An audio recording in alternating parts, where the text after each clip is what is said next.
Svein was a baby when he came to the valley with the settlers. They'd been so long in the mountains, the sun and snow had burned their faces black. When they came down at last among the sweet green forests, they stopped to rest in a quiet glade. Baby Svein sat in the grass and looked about him. What did he see? Sky, trees, his parents sleeping. Also a great black serpent, winding from behind a log, fangs drawn back to strike his mother's throat. What did he do? He reached out his chubby hands and caught the snake by its tail. When his parents woke, they saw Svein grinning at them, a throttled serpent hanging like rope between his fists. Svein's father said, "This portends clear enough. Our son shall be a hero.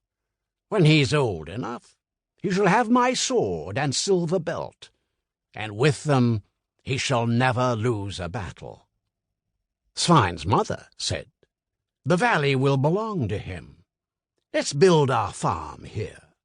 It's a place of luck for us." So it was. Other settlers spread about the valley. But our house, first and greatest, was built right here. Halli Sveinsson was born shortly after noon, one midwinter's day, when snow clouds hung low over Svein's house, and the skirts of the hills could not be seen.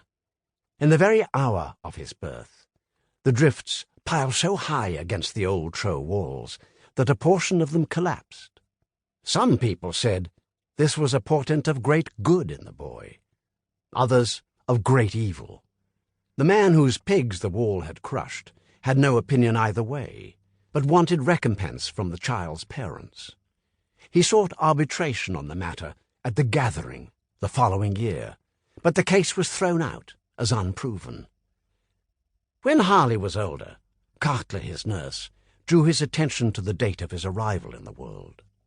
She clucked and whistled through her nose at the sinister implications.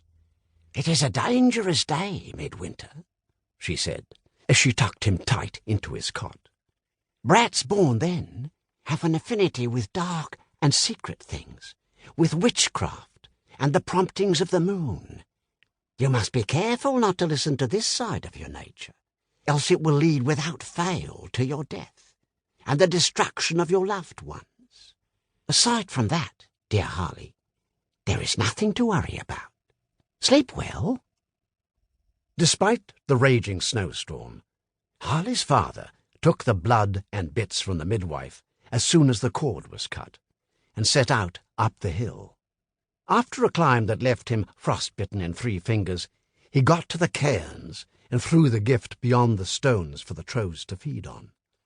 It was considered that they must have liked what they ate, because from the first the baby drank lustily at the breast.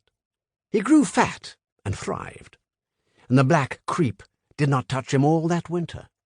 He was the first of Astrid's children to live since Gudni's birth 3 years before, and this was a matter for great rejoicing among the people of the house.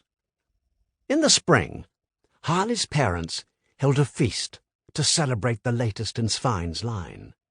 The cradle was set out upon the dais in the hall, and the people shuffled past to pay their respects.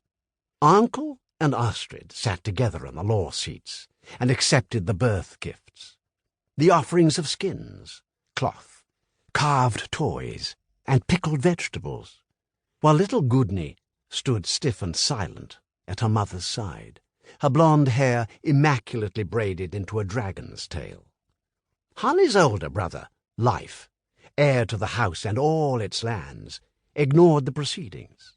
He played with the dogs under the table, fighting with them for scraps. Cradleside comment was loudly complimentary, but at the corners of the hall, where Eyjolf and the servants had stacked the ale kegs, and the lantern smoke coiled thickly, opinions were less sure. "The baby is a peculiar-looking creature." "There was nothing of his mother in him." "More to the point, nothing of his father.